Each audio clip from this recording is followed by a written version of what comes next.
نبی علیہ الصلوۃ والسلام په لار باندې تیریدو یو بوډۍ د ور په مخه کې ناست ده غټ فیټه ورسره پروت دی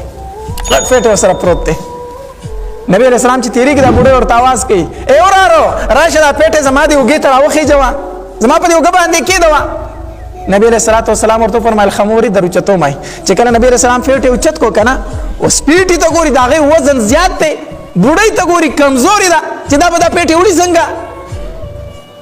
نبی علیہ الصلوۃ والسلام هغې بوډۍ ته وایي مورې کو دې خوښه یې زه د یو ځای پورې ځم نو چې دا پیټه در سره د هغې ځای پورې اوسم نو ښه به نه وي بوډۍ ورته وایي دې نه نوره بهتره خبره کومه کېدی شي کو دا دې را سره وویل خو په ما به غټ احسان وکړې نبی علیہ الصلوۃ والسلام دغه پیټې روچت کو په خپل اوږه باندې کېښود د بوډۍ نه مخکې روان دی بوډۍ پسې وروسته روانه ده نبی علیہ الصلوۃ والسلام ته به لاره تپوس کوي مورې چېرته ځې او چېرته روانه یې دا دومره غټ پیټې د ځان سره اخیستی چېرته دې مخه کړې ده بوډۍ ورته وایي وایي ورارو ما د خپل پلار نیکه د دین سره ډېره زیاته وفا کړې ده ما د خپل پلار نیکه دین سره ډېره زیاته وفا کړې ده خو خبر شویم چې په مکه کې یو جادوګر راوتی دی په خلکو باندې جادو کوي او د خلکو نه د هغې دین اخلي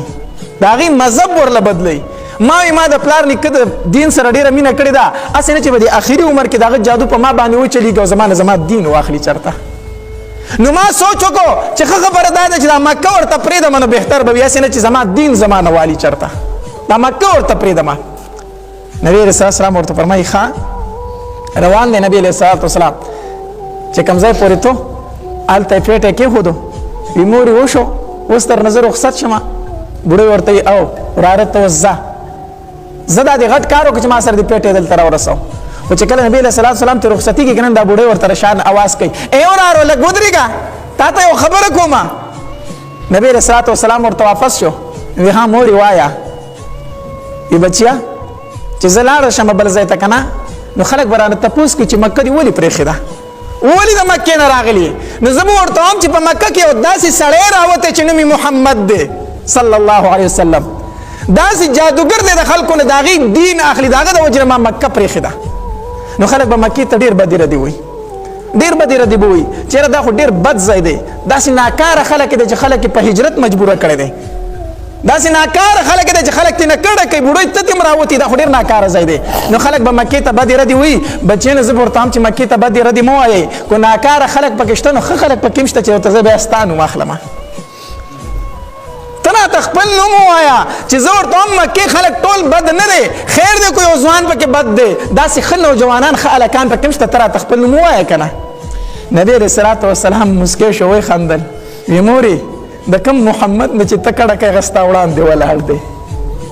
د کم محمد نه چې ته روانه یې که نه هغه ستا وړاندې ولاړ دی چا ته چې ته جادوګر وایې هغه ستا وړاندې ولاړ دی بوډۍ ورته وایي ته محمد یې هغه محمد نوم ستا دی یقیني نبی علیہ السلام ورته وفرمایل او دکه نوم ما ته زما مور او پلار ایښی دی هغه محمد زیمه د چا د وجې نه چې ته روانه یې هغه بوډۍ ورته په ژړا شوه وی یقینا ستا جادو په ما وچلېدو ستا جادو په ما وچلېدو زه چېرته د داسې سړي د وجې نه مکه نشم پرېښودی راشه ماله دې لاس په لاس کې راکړه چې زه کلمه ووایم ستا وروڼو مینه محبت موږ د یو داسې پیغمبر نوم اخیستونکي یو موږ د یو داسې پیغمبر ته خپل نسبت کوونکي یو پکار دا دی چې بیا د هغه اخلاق هم خپل کړو د هغه کردار هم خپل کړو د هغه گفتار هم خپل کړو که نه مونږ لم داسې اخلاق پکار دی چې زما اخلاقو ته یو سړی وګوري غیر مسلم چې اسلام راوړي داسې اخلاق زما نه وي چې غیر مسلمه ما ته ګوري هغه په خپل کفر باندې شکر وباسي داسې کردار پکار دی داسې گفتار پکار دی مسلمان او دې ګوري که نه زه خپل نسبت اخر کوم چاته زه د کوم پیغمبر نوم اخیستونکی یم نو موږ لرونو په خپل منځ کې مینه محبت دا خورول پکار دی رورولي پکار ده ژوند ښایسته تېرول پکار دی لنډې مختصر ورځې دي سبا به د دې دنیا نه تلي یو خو ښکلی ژوند خو تېر کړی خو هر سړی به موږ په خوب باندې یاد کړي چېرې ښه سړی و ښه سړی و ښه سړی و